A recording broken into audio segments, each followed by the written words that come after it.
तो अपना third topic start करते हैं। हमारा थर्ड टॉपिक क्या है? The age of revolution. Age of revolution 1830 to 1848। भाई इसे एज ऑफ रेवोल्यूशन कहते क्यों है? क्योंकि इस पीरियड में सिर्फ रेवोल्यूशन ही रेवोल्यूशन हुई। अब पहला प्रश्न ये उठता है कि व्हाई डिड रेवोल्यूशन हैपन? तो ऐसा क्यों हुआ कि रेवोल्यूशन हुआ? तो हमने पिछली वीडियो में देखा था कि हमारे पास जो दो आइडियाज थे, कौन कौन से? लिबरलिज्म और नेशनलिज्म। नेशनलिज्म मतलब अपने देश के प्रति प्यार, अपने कल्चर के प्रति प्यार। ये क्या था? Different parts of the Europe में फैल चुका था, अलग अलग पार्ट्स ऑफ द यूरोप में, जैसे कि इटली हो गया, जर्मन स्टेट्स हो गया, पोलैंड हो गया और आयरलैंड हो गया। तो भाई इनको आगे लेके कौन जा रहा था? सबसे पहला प्रश्न तो ये था हमारे पास। तो इनको आगे लेके कौन जा रहा था? Educated middle class elites. Educated middle class people इसे आगे लेके जा रही थी। तो कौन कौन थे इसमें?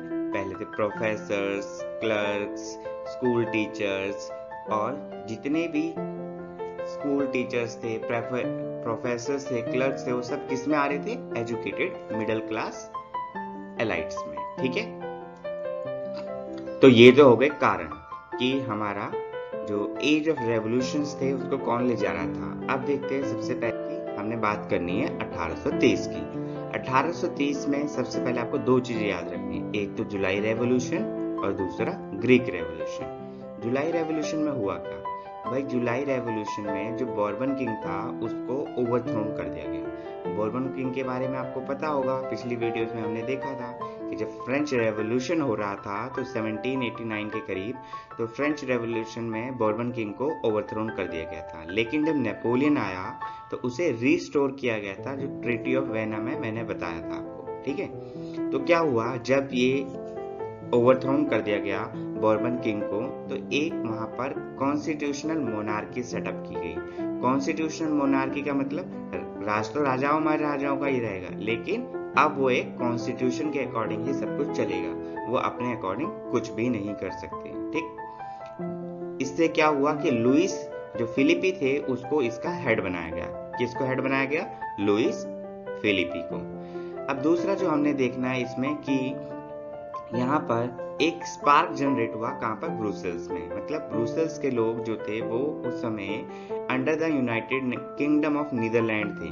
उन्होंने कहा कि हमें यहाँ पर आज़ादी चाहिए। तो उन्होंने, इसका रिजल्ट क्या हुआ कि बेल्जियम फ्री हो गया, आज़ाद हो गया, और वो यूनाइटेड किंगडम ऑफ नीदरलैंड के अंडर से हट गया और वो एक स्वतंत्र देश बना। ठीक, अब देखते हैं हम दूसरा ग्रीक रेवोल्यूशन। पहला तो हमारा हो गया जुलाई रेवोल्यूशन। ग्रीक रेवोल्यूशन में देखो क्या हुआ, उस समय ना जो ये आइडिया था नेशनलिज्म, लिबरलिज्म, ये बहुत ज्यादा फैलता जा रहा था और फैल चुका था पूरे यूरोप में। और जो ग्रीक था वो उस समय ऑटोमन एम्पायर के अंडर था। वहां के लोगों ने भी कहा कि मुझे भी आजादी चाहिए, वी वांट आजादी, हम विद्रोह करेंगे। तो वहां क्या हुआ? स्ट्रगल बिगेन हुआ कब? 1821 में। लेकिन वो अकेले तो आजादी नहीं ले पा रहे थे, तो उनको हेल्प मिला वेस्टर्न यूरोपियन कंट्रीज का, वेस्टर्न यूरोपियन कंट्रीज का। और वहां से इन्होंने किस किस की हेल्प ली? पोएट्स हो गए, आर्टिस्ट हो गए, जितने भी पोएट्स थे, आर्टिस्ट थे, उनकी सबकी हेल्प ली। तो इसका बेनिफिट हुआ 1832 में एक ट्रीटी ऑफ कॉन्स्टेंटिनोपल आया और उसमें ग्रीक आजाद हो गया। ठीक है, अब देखते हैं आगे आगे क्या हुआ। अब हम बात करते हैं तीन छोटे छोटे टॉपिक्स के बारे में। The romanticism, imagination and the national feeling. मतलब ये क्या है? Romantic imagination and the national feeling. इससे रोमांस से मतलब नहीं है, ये रोमांटिज्म है। ठीक है, कुछ अलग है, अभी देखते हैं। फिर आया हमारा hunger, hardship and the popular revolt. फिर दूसरा हम पढ़ेंगे उसके बारे में, तीसरा हम उसके बारे में पढ़ेंगे 1848, the revolution of the liberals, the revolution of the liberals. तो अब देखते हैं हम सबसे पहले romanticism, imagination and the national feeling. ठीक है ना? तो उस समय क्या था, जो डेवलपमेंट ऑफ नेशनलिज्म था वो हमने क्या करा कि सिर्फ और सिर्फ वार से नहीं आ सकती। वहां के लोगों ने क्या सोचा कि जो हमारे पास नेशनलिज्म है, नेशनल मतलब अपने देश के प्रति प्यार, अपने कल्चर के प्रति प्यार, वो सिर्फ और सिर्फ वार और टेरिटोरियल एक्सपेंशन से नहीं हो सकता है ना, कि हमने अपनी बाउंड्रीज बढ़ा ली, वार कर लिए उससे। तो उन्होंने सोचा कि अब जो ये नेशनलिज्म की फीलिंग है उसको कल्चर से अराउज करना पड़ेगा, मतलब कल्चर में ऐसा लाना पड़ेगा जिससे नेशनलिज्म की फीलिंग जनरेट हो, और इसी को हम क्या बोलते हैं, रोमांटिज्म बोलते हैं, ठीक है ना, रोमांटिज्म। तो रोमांटिज्म क्या है, एक कल्चर मूवमेंट है जिसमें एक particular form of nationalism sentiment generate किया जाता है या डेवलप किया जाता है। तो आपको यहाँ एक नाम याद रखना है, जर्मन फिलोसोफर जिसका नाम क्या था, जोहान गॉटफ्रायड, ठीक है ना, जोहान गॉटफ्रायड, क्या नाम था, जोहान गॉटफ्रायड, ओके।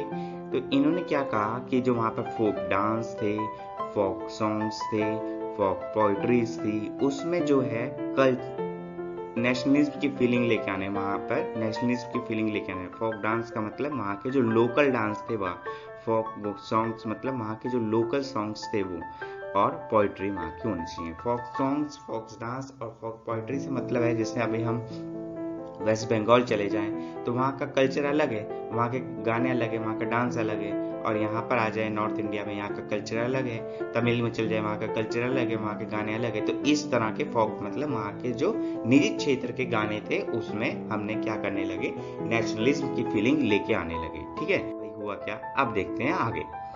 अब क्या हुआ, अब एक देखते हैं कि एंड ऑफ 18th सेंचुरी आई, ठीक है। 18th सेंचुरी में जो ग्रेट पावर्स थे कौन कौन से, रशिया, पर्शिया और ऑस्ट्रिया, ठीक है। कौन कौन से बताए मैंने, रशिया, पर्शिया और ऑस्ट्रिया। इन्होंने क्या किया, पोलैंड के ऊपर अटैक किया, एक तरह से कह सकते हैं पोलैंड। तो पोलैंड क्या हुआ, फिर रशिया के अंडर आ गया भाई, पोलैंड रशिया के अंडर आ गया। तो पोलैंड ने, रशिया ने क्या किया, पॉलिश लैंग्वेज को फोर्स आउट कर दिया, हर जगह से फोर्स आउट कर दिया, मतलब कि कहीं पर भी नहीं लगेगा, और रशियन लैंग्वेज को इम्पोज कर दिया, कहाँ कहाँ पर, स्कूल्स में, कॉलेजेस में, क्लर्क्स में, ऑफिसेस में, हर जगह में। फिर 1831 में क्या हुआ, वहां पर एक विद्रोह हुआ, किसके खिलाफ हुआ, रशियन रूल के खिलाफ, ऑब्वियसली वहां पोलैंड ने एक विद्रोह किया, ठीक है। लेकिन इससे नतीजा क्या हुआ, पोलैंड कमजोर था, उसे क्रश कर दिया गया। रशिया पावरफुल था उस समय, पोलैंड कमजोर था, तो उसे दबा दिया गया।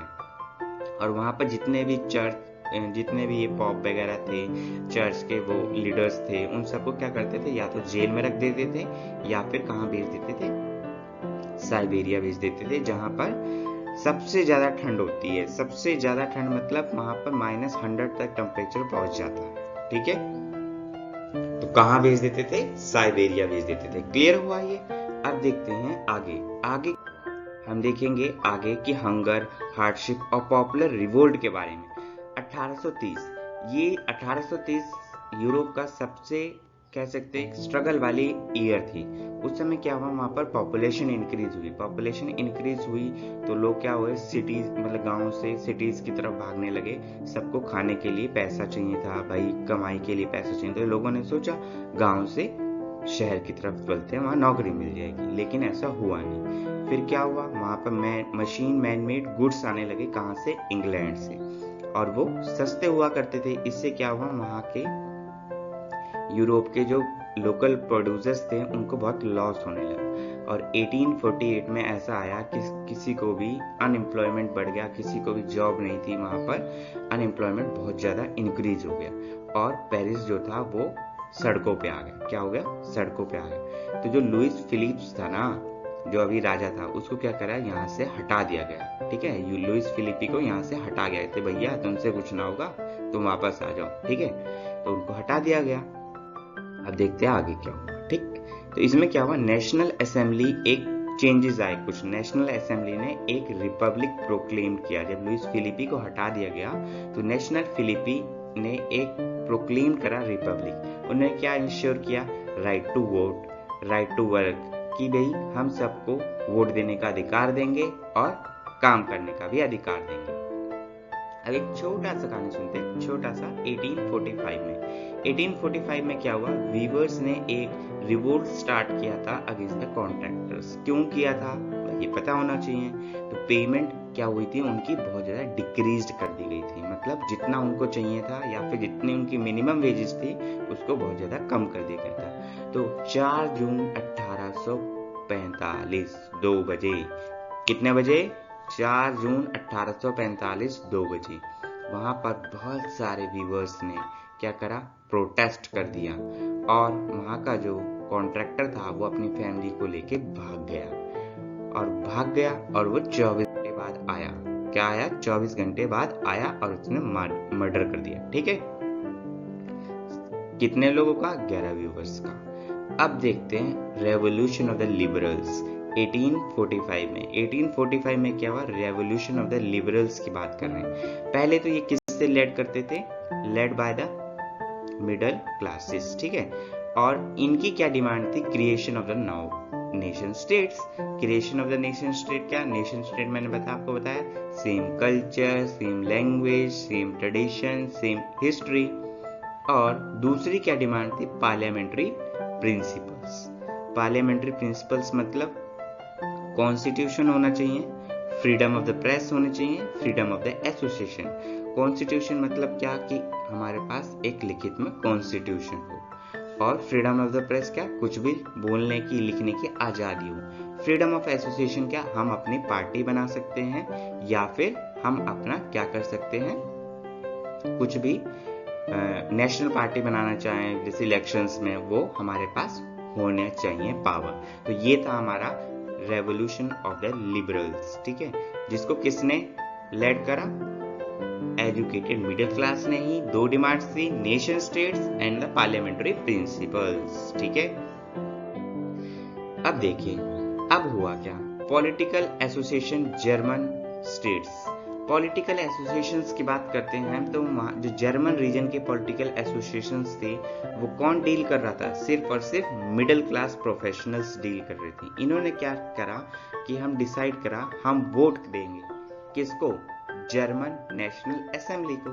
जर्मन नेशनल असेंबली को किसको वोट देंगे? जर्मन नेशनल असेंबली को। ठीक है, फिर 18 मई 1848 को 831 पीपल इलेक्ट हुए। 831 पीपल इलेक्ट हुए।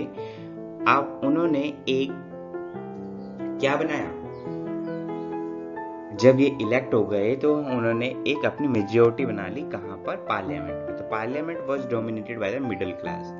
लेकिन मिडिल क्लास ने किया क्या? जो डिमांड्स थी वर्कर्स की और आर्टिशियंस की, उनको रिस्ट्रिक्ट कर दिया। मतलब रिस्ट्रिक्ट कर दिया मतलब क्या हुआ कि मतलब जिन्होंने इनका सपोर्ट किया था भाई, तो उन्हीं को इन्होंने क्या करा? लात मार दी। ये कह सकते हैं हम कि कुर्सी मिल गई, अब हम तुम्हें नहीं देखेंगे। तो इन्होंने क्या करा कि सपोर्ट हटा लिया भाई वर्कर्स और आर्टिशियंस ने। वर्कर एंड आर्टिशियंस ने सपोर्ट अपना हटा लिया। मतलब जो इन्होंने 831 इलेक्टेड पीपल थे जर्मन के लिए, इन्होंने क्या किया था? कॉन्स्टिट्यूशन बनाया था, उसको फिर उन्होंने हटा दिया। मतलब सपोर्ट उनका हट गया, तो सब कुछ सरकार वहां गिर गई। फिर इसके बाद क्या हुआ? वहां पर आर्मी और ट्रूप्स आई और उन्होंने इसे रिमूव कर दिया। क्या किया? रिमूव कर दिया। ठीक है, तो हुआ क्या? अब देखते हैं चेंजेस क्या क्या आए। सबसे पहले तो वहां पर जो ऑटोनॉमी थी, मतलब कि जो एरोकेटिक पीपल्स थे जिन्होंने क्या किया हुआ था, जिन्होंने लेबर्स काम करते थे, लेबर्स को कर रखा था अपने कब्जे में, वो क्या हो गया? खत्म हो गया। मतलब सर्फडम और बॉन्डेड लेबर जो थी वहां पर एबॉलिश कर दी गई। और दूसरा चेंज क्या आया? दूसरा चेंज ये आया कि 1867 में ऑटोनॉमी ग्रांटेड दे दी गई। किसको भाई? हंगेरियंस को। तो हंगेरियंस क्या हो गए? अब खुश हो गए कि उनको ऑटोनॉमी मिल गई और वो क्या हो गए? आजाद हो गए। ठीक है, क्या हो गए? आजाद हो गए। तो आज के लिए इतना ही, बाकी का नेक्स्ट कंटिन्यू करेंगे अगले लेक्चर्स में। अब देखते हैं नोट्स के अकॉर्डिंग भी पढ़ लेते हैं भाई, क्योंकि पेपर में तो लिखना नोट्स है। ठीक है, देखते हैं नोट्स के अकॉर्डिंग। तो चलिए देखते हैं आगे हम कि हम कौन सा टॉपिक पढ़ रहे हैं, the rise of nationalism in Europe. ठीक है, तो rise of nationalism in Europe हम पढ़ रहे हैं, और इससे पहले जो वीडियो आई थी उसका लिंक आपको पहले ही मिल चुका होगा। जिन बच्चों ने देखा है यूट्यूब में, देखिए यहाँ आई बटन होता है एक, वहाँ पर भी आप जाके देख सकते हैं। आई बटन होता है एक, ठीक है, आप वहाँ पर भी जाके इसे देख सकते हो ऊपर। और अब देखते हैं हम आगे क्या कर रहे हैं। द एज ऑफ रेवोल्यूशंस की बात कर रहे हैं हम, और एज ऑफ रेवोल्यूशन में हम देखेंगे कि हम इसे क्या बोलते हैं। द एज ऑफ रेवोल्यूशन को 1830 to 1848 हम इसको बोलते हैं द एज ऑफ रेवोल्यूशंस। ठीक है, सबसे पहली बात तो यहाँ पर क्या हुआ था, जो नेशनलिज्म और लिबरलिज्म का आइडिया था वो बहुत ज़्यादा इंक्रीज हो चुका था, ठीक है। तो उसके बाद क्या हुआ कि ये रेवोल्यूशन जो हुआ यूरोप के बहुत ज़्यादा पार्ट्स में से इटालियन, जर्मनी और ऑटोमन एम्पायर यहाँ पर फैल गया। इस रेवोल्यूशन की वजह से लिबरल नेशनलिस्ट जो कि बिलोंग करते थे कहाँ से, मिडिल क्लास एलाइट से, और मिडिल क्लास एलाइट में कौन कौन था भाई, professionals, school teachers, clerks etcetera, इन्होंने एक लिबरल नेशनलिज्म का रेवोल्यूशन लीड किया। हमें दो चीज़ें याद रखनी थी, मैंने अभी बताया नोट्स में, सबसे पहले पीपीटी में सॉरी। तो सबसे पहले हमें क्या याद करना था, जुलाई रेवोल्यूशन। तो जुलाई रेवोल्यूशन में क्या था, बॉर्बन किंग था ना, उसको अगेन ओवरथ्रो कर दिया गया था, किसके द्वारा, लिबरल नेशनलिस्ट के द्वारा, ठीक है। बॉर्बन किंग के बारे में हमें पता था कि 1789 में जब हमारा फ्रेंच रेवोल्यूशन चल रहा था उसे ओवरथ्रोन कर दिया गया था। फिर जब नेपोलियन आए तो उन्होंने उसे दोबारा रिस्टोर करा और फिर अब उसे दोबारा ओवरथ्रोन कर दिया। तो देख रहे हो क्या हालात है बॉर्बन किंग के। इसके बाद क्या हुआ वहाँ पर कि जब उसे ओवरथ्रो कर दिया गया तो एक कॉन्स्टिट्यूशनल मोनार्की सेटअप की गई और जिसका हेड किसे बनाया गया था भाई, लुइस फिलिपीज को उसका हेड बनाया गया। और इसी के बारे में मेटरनिक ने लिखा है कि व्हेन फ्रांस सीजेस the rest of the Europe catch cold, मतलब जब अगर फ्रांस में कुछ हो गया उसके बाद जो रेस्ट ऑफ द यूरोप था वो एक ठंडे बैठ जाता है, मतलब कैचेस कोल्ड मतलब ठंड में बैठ जाना, चुपचाप बैठ जाना शांत, ठीक है। तो जुलाई रेवोल्यूशन जो हुआ उसने एक स्पार्क जनरेट करी थी, कहाँ पर, ब्रुसेल्स में। ब्रुसेल्स में क्या हुआ था, एक विद्रोह शुरू हुआ था जिसमें क्या हुआ, जिसकी वजह से क्या हुआ, बेल्जियम जो था, जो किसके अंडर था, under the United Kingdom of Netherland, वो फ्री हो गया, आज़ाद हो गया। अब देखते हैं ग्रीक रेवोल्यूशन। ग्रीक रेवोल्यूशन क्या था, ग्रीक में पहली बात तो ग्रीक किसका पार्ट था, ऑटोमन एम्पायर का, सिंस 15th सेंचुरी। जो struggle for the independence among the Greek begins in the 1821 में उसकी स्ट्रगल फॉर द इंडिपेंडेंस शुरू हुई थी, ठीक है। और पोएट एंड आर्टिस्ट जो थे वहाँ पर ग्रीक में, उन्होंने क्या करा, उसको यूटिलाइज करते हुए मोबिलाइज करा पब्लिक ओपिनियन को अगेंस्ट द मुस्लिम एम्पायर। और उन्होंने क्या बोला कि cradle of the European civilisation उसे कहा गया, ठीक है। उन्होंने एक नाम दिया, cradle of the European civilisation. तो इंग्लिश पोएट जो थे वहाँ पर लॉर्ड बर्न, कौन थे, लॉर्ड बर्न, इन्होंने सारे फंड्स अरेंज किए, लेकिन due to the fever in 1824 ही डाइड। तो वो मर गए थे किसके कारण, 1824 में फीवर के कारण, ठीक है। तो इसका रिजल्ट क्या हुआ, सब इन सब विद्रोह वगैरह का, ट्रीटी ऑफ कॉन्स्टेंटिनोपल हुआ, जिसकी वजह से ग्रीस को एक इंडिपेंडेंट नेशन घोषित कर दिया गया। तो इंपॉर्टेंट चीज है, आपके कान खड़े हो जाने चाहिए यहाँ पर कि 1832 ट्रीटी ऑफ कॉन्स्टेंटिनोपल, क्या, ट्रीटी ऑफ कॉन्स्टेंटिनोपल 1832 में, जिसकी वजह से ग्रीस को क्या हुआ, एक इंडिपेंडेंट नेशन ऑर्गेनाइज किया गया, ठीक है। आप देखते हैं रोमांटिज्म, रोमांटिक इमेजिनेशन या फिर नेशनल फीलिंग। तो हमने ये देखा कि नेशनलिज्म की जो डेवलपमेंट था वो सिर्फ वॉर्स और टेरिटोरियल एक्सपेंशन से नहीं हो रहा था। वहाँ पर उन्होंने क्या कहा कि कल्चर को, हमें कल्चर से जो नेचुरल फीलिंग थी नेशन की, नेशनलिज्म की फीलिंग थी, उसे अरोज करना पड़ेगा। तो वहाँ पर कल्चर को यूटिलाइज किया गया as an important role in creating the idea of the nation. और वहाँ पर किस किस को यूज़ किया गया, art, poetry, stories and the music help in expressing and shaping the nationalist feeling. तो उन्होंने सबने हेल्प करी एक्सप्रेस करने में और शेप देने में, किसको, नेशनलिस्ट फीलिंग को। रोमांटिसिज्म, ठीक है, अभी हमने बात करी थी कि रोमांटिसिज्म क्या होता है। ये कोई वो नहीं है कि रोमांस है कि भाई मैं तुमसे प्यार करता हूँ, तुम मुझसे प्यार करते हो, this is not the romanticism. Romanticism यहाँ पर क्या है, एक कल्चर मूवमेंट है। तो कल्चर मूवमेंट है जो एक पर्टिकुलरली नेशनल सेंटिमेंट्स को डेवलप करता है, क्या करता है, डेवलप करता है, और जिसकी वजह से, इन एफर्ट्स की वजह से क्या होता है, कॉमन कल्चर जो होता है अरोज होता है as the basis of the nation, ठीक है। तो a cultural movement sought to develop particular form of the nationalist sentiment is known as the romanticism, ठीक। अब बात आती है, हमें यह नाम किसका याद रखना था भाई, हमें नाम सिर्फ एक का याद रखना था, क्या नाम था, John got fired. John got fired, भाई इसका नाम ही बहुत फनी है, जॉन गॉट फायर्ड। ठीक है, इन्होंने क्लेम करा कि ट्रू जर्मन कल्चर जो था उसको डिस्कवर किया जाए कॉमन पीपल की तरह वाया वॉल्क। वाया वॉल्क मतलब यहाँ डास वॉल्क लिखा है, ये जर्मन लैंग्वेज में लिखा है। इसका मतलब कहता है फोक सॉन्ग्स, फोक पोइट्री, फोक डांस, इससे स्पिरिट ऑफ नेशनलिज्म को जगाया जाए। ठीक है, अब देखते हैं भाई आगे क्या हुआ। आगे क्या हुआ, जो ग्रेट पावर्स थी जैसे रशिया, पर्शिया, ऑस्ट्रिया, इन्होंने क्या करा, पोलैंड को at the end of the 18th century partition कर दिया था। तो जो पोलैंड था वो कोई एक no longer is an independent territory, मतलब कोई आज़ाद देश नहीं रहा था, लेकिन पोलैंड ने अपनी नेशनल फीलिंग्स को अलाइव रखा था through music and the language. वही बात आ गई ना, कल्चरल मूवमेंट। ठीक है, अब इम्पॉर्टेंट चीज़ वहाँ पर आपको एक नाम याद रखना है। किसका नाम याद रखना, कैरोल किरोटिसानी। ठीक है ना, इनके नाम भी बहुत अजीब से है। ठीक है ना, celebrated the national struggle through opera, music and dance and polish language become national symbols. तो इन्होंने क्या करा, जितने भी म्यूजिक थे, डांस थे, उसमें इनका यूज़ करा नेशनल स्ट्रगल बनाने में। ठीक है ना, तो जिसकी वजह से पॉलिश जो वहाँ की पोलैंड की लैंग्वेज थी वो एक नेशनल सिंबल की तरह उभरने लगी। ठीक है, आफ्टर द रशियन, लेकिन क्या हुआ, रशियन ऑक्यूपेशन के बाद पॉलिश लैंग्वेज को रिमूव कर देगा out of the schools, out of the out of the banks and out of the clerical office, हर जगह से। और रशियन लैंग्वेज को क्या करा, इम्पोज कर दिया गया। कहाँ पर, हर जगह पर रशियन लैंग्वेज को इम्पोज कर दिया गया।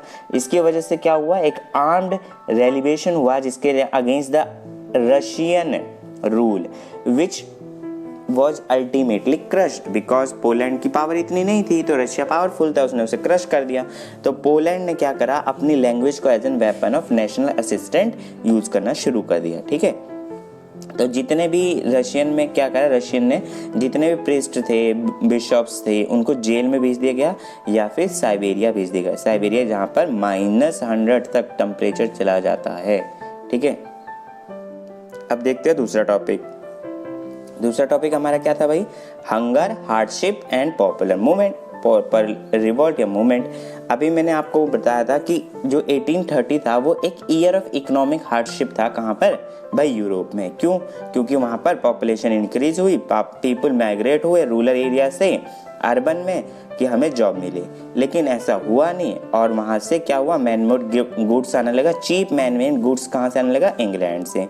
उसकी वजह से क्या हुआ, जब इंग्लैंड से आने लगा तो स्मॉल प्रोड्यूसर्स जो थे उन्होंने क्या करा, स्टिफ कंपटीशन हो गया उन्हें। स्टिफ कंपटीशन हो गया मतलब उन्हें अपने ही लोगों से कंपटीशन नहीं था, बाहर के लोगों से, क्योंकि वो भाई मशीन से बन के आ रही थी और चीप थी। तो इसकी वजह से क्या हुआ, तो rise of the food price बढ़ते गए और ईयर ऑफ बैड हार्वेस्ट इसलिए पूरी कंट्री में स्प्रेड हो गया धीरे धीरे। और 1848 आया जब वहाँ पर फूड की बहुत ज़्यादा शॉर्टेज हो गई और अनएम्प्लॉयमेंट इतना हो गया कि पेरिस रोड पे आ गया। तो हुआ क्या हुआ कि लुइस फिलिप्स जो हमारे क्या थे, हेड बनाए गए थे, उनको फोर्स किया गया कि वो अब अपने त्याग पत्र दे रहे, उन्हें हटाया गया, मतलब ये कह सकते हैं उन्हें फोर्स टू फ्ली। ठीक है, तो अब देखते हैं चेंजेस क्या हुए। जब इतना सब कुछ हुआ तो कुछ चेंजेस भी हुए होंगे। तो सबसे पहला चेंज तो ये हुआ राइट टू वोट। वहाँ पर एक नेशनल असेंबली आई जिसने कहा कि जितने भी मेल है अबव 21 ईयर्स उनको हम राइट टू वोट देते हैं और राइट टू वर्क की गारंटी देते हैं। तो ये दो चेंजेस हुए। ठीक है ना भाई, अभी हमने देखा था 1845 में क्या हुआ था, many weavers revolt against the contractor. जो वीवर्स थे उन्होंने कॉन्ट्रैक्टर के खिलाफ रिवोल्ट बोल दिया था। भाई क्यों बोल दिया था, क्योंकि जितना भी गुड्स आता था वीवर्स के द्वारा वो बहुत ज़्यादा रिड्यूस्ड हो गया था और प्राइस क्या हो गई थी, बहुत ज़्यादा कम हो गई थी। तो उन्होंने क्या करा, 4 जून 1845 और 2 बजे, भाई कान खड़े कर लो, 4 जून 1845 2 बजे एक लार्ज नंबर ऑफ क्राउड आया, किसका, वीवर्स का। उन्होंने मार्च करा कहाँ पर, पेरिस में, और कॉन्ट्रैक्टर्स के घर तक गए और डिमांड करा कि हमें हाई वेजेस चाहिए। लेकिन हुआ नहीं, वहाँ से कॉन्ट्रैक्टर भाग गया अपनी फैमिली को लेके और 24 घंटे बाद आकर उसने 11 व्यूअर्स को शॉट कर दिया, मतलब मार दिया, दाएं ऐसे करके मार दिया। ठीक है, अब देखते हैं क्या हुआ आगे। तो अब आया रेवोल्यूशन ऑफ लिबरल्स। 1848 में क्या हुआ, यूरोपियन कंट्रीज जो थी जितनी भी 1848 में यूरोपियन कंट्रीज में रेवोल्यूशन लेड हो रहा था, किससे, एजुकेटेड मिडिल क्लास फैमिलीज से। और उनकी दो ही डिमांड थी, पहला तो भाई हम नेशन स्टेट डालें, क्या चलें, नेशन स्टेट। भाई नेशन स्टेट तो मैं कई बार बता चुका हूँ, क्या मतलब, same culture, same history, same tradition, ठीक है। उसके बाद हमारा है क्रिएशन ऑफ नेशन स्टेट्स। उन्होंने बोला दूसरा हम क्रिएशन करेंगे नेशन स्टेट्स का, लेकिन पहले पार्लियामेंट्री प्रिंसिपल्स। पार्लियामेंट्री प्रिंसिपल्स मतलब constitution, freedom of press, freedom of association होना चाहिए, ठीक है। अब बात करते हैं जर्मन की। जर्मन में एक पॉलिटिकल एसोसिएशन थी जिन्होंने सबने ये डिसाइड किया कि हम सिर्फ वोट किसको करेंगे, ऑल जर्मन नेशनल असेंबली को, और किसी को वोट नहीं करेंगे। तो ऐसा वोटिंग हुई, उन्होंने 18 मई 1848 को 18 मई 1948 31 रिप्रेजेंटेटिव इलेक्ट हुए, और उन्होंने क्या करा कि एक ड्राफ्ट करा कॉन्स्टिट्यूशन, भाई किसके लिए, जर्मन के लिए, जो हेडेड था मोनार्की, लेकिन मोनार्की से हेडेड था लेकिन पार्लियामेंट्री प्रिंसिपल्स पे बेस्ड था, ठीक है। अब हुआ क्या भाई, तो जब डिप्यूटीज थे उन्होंने एक ऑफर क्राउन करा, किसको, वहां के राजा को। किसके राजा को, किंग ऑफ पर्शिया को। क्या नाम था उसका, भाई उसका नाम था फ्रेडरिक विल्हेम फोर्थ, ये लिखा है यहाँ पर, ठीक है। इसने क्या करा, रिजेक्ट कर दिया और दूसरी मोनार्की को सपोर्ट करने चला गया। तो फिर हुआ क्या, जो पार्लियामेंट में था, अब हमें पता है पार्लियामेंट में तो मिडिल क्लास थे, क्योंकि ज़्यादातर मिडिल क्लास डोमिनेटेड थे। उन्होंने क्या करा कि जो डिमांड्स थी, भाई किसकी डिमांड्स, वर्कर्स, आर्टिशियंस, उनकी डिमांड्स को कंप्रेस कर दिया, या फिर हम कह सकते हैं रिस्ट्रिक्ट कर दिया, क्योंकि वो उसी से जीते थे। तो भाई वो कुर्सी मिल गई, उन्होंने कहा अब हम अब तुम्हारी नहीं सुनेंगे। तो उन्होंने जब ऐसा हुआ तो वर्कर्स और आर्टिशियंस ने उनका अपना सपोर्ट छोड़ दिया, और अंत में हुआ क्या, ट्रूप्स बुलाई गई और असेंबली को वहां से डिसबैंड कर दिया गया, मतलब असेंबली को वहां से हटा दिया गया, ठीक है ना। तो जब इतना सब कुछ हो गया, फिर उसमें जब इतना हो गया तो फिर चेंजेस आए। चेंजेस क्या आए, सबसे पहला तो सर्फडम और बॉन्डेड लेबर को एबॉलिश कर दिया गया, मतलब वहाँ का जो बहुत ज़्यादा एरिस्टोटल, मतलब वहाँ पर पढ़े जो रिच पीपुल्स थे ना, जो पढ़े लिखे थे, ज़्यादा ही बोलते थे हम पढ़े लिखे, वो क्या करते थे, लेबर्स थे, हम क्या करते थे, बंधवा मजदूरी करवाते थे, एक तरह से हम ये कह सकते हैं। तो उसको क्या करा, उन्होंने ख़त्म करवा दिया, सबसे पहला चेंज तो है। और हंगेरियंस जो थे 1867 में उनको ऑटोनॉमी दे दी गई। तो जब ऑटोनॉमी दे दी गई तो सारे के सारे हंगेरियंस क्या हो गए, खुशी से खुश हो गए और झूम के नाचने लगे ऐसे ऐसे, ठीक है। तो वो नाचने लगे। तो भाई ये था हमारा आज का टॉपिक। अब पढ़ेंगे आगे नेक्स्ट लेक्चर में, तो मिलेंगे नेक्स्ट लेक्चर में। तब तक देखो, मौज करो, मस्त रहो। बाय बाय, धन्यवाद।